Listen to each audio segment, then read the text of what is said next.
Powell County EMS is an advanced life support service, which means that Powell County has a paramedic on duty 24 hours a day, 7 days a week. This video is intended to show the citizens of Powell County a behind-the-scenes look at what happens during an emergency call.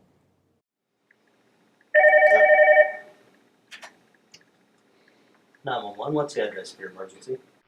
I need an ambulance. Okay, where do you need an ambulance? I'm on Maple Street. Do you know the address, ma'am? 846 Maple Street. Okay, what's going on there?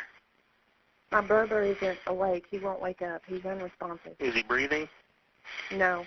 Do you know how old he is? 34. Okay, stand by while I dispatch an ambulance, please.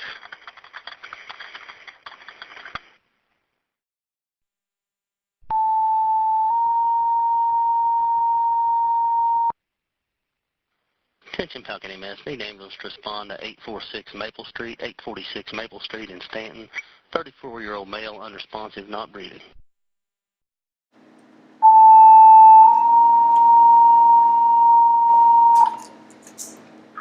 Attention Powell County EMS, need ambulance to respond to 846 Maple Street. 34-year-old male is not breathing, unresponsive.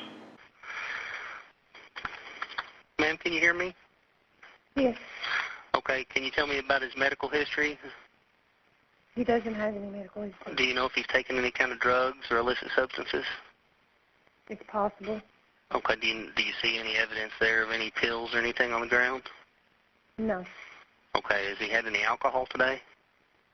I don't think so. Okay, are there any other people there with you? No, I'm by myself. Okay, well, the ambulance should be there momentarily, okay? Have you started CPR? No.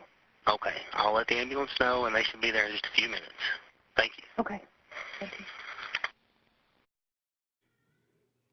When you call Powell County 911 to request an ambulance, there are several important things to remember. First, it's important to answer the dispatcher's questions as clearly and as concisely as you can. It's important first that we have the proper address to make sure that we send the ambulance to the right place. The dispatcher will also ask you about the age and the sex of the patient, and then the chief complaint that the patient has in order to dispatch the ambulance immediately. After that, the dispatcher may ask you additional questions about the patient's medical history, current medications, and complicating factors that may exist. It's also important to let the dispatcher know if the patient's condition changes during the course of the call or after the call. If the patient's condition changes, call dispatch again, call 911 again, and report those changes so that the EMS crew is prepared for what they find on the scene.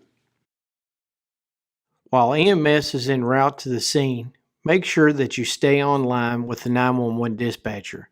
The dispatcher is going to ask many questions, and this information that you give to the dispatcher is useful for EMS. There are some steps you can take to prepare for EMS while waiting. 1. Make sure that any pets or animals that could pose a danger or threat to the safety of our EMS personnel, make sure that you put them up or leash them. 2. Move any vehicles from the driveway that could inhibit or stop EMS from arriving on scene. 3. Once EMS arrives, make sure that there is no furniture that would block the stretcher from entering the home. Once EMS arrives, they're going to have lots of other questions for you. This information could be anything from medication list, past medical history, and allergies. All this information is very pertinent, and it will help speed along the care of the patient.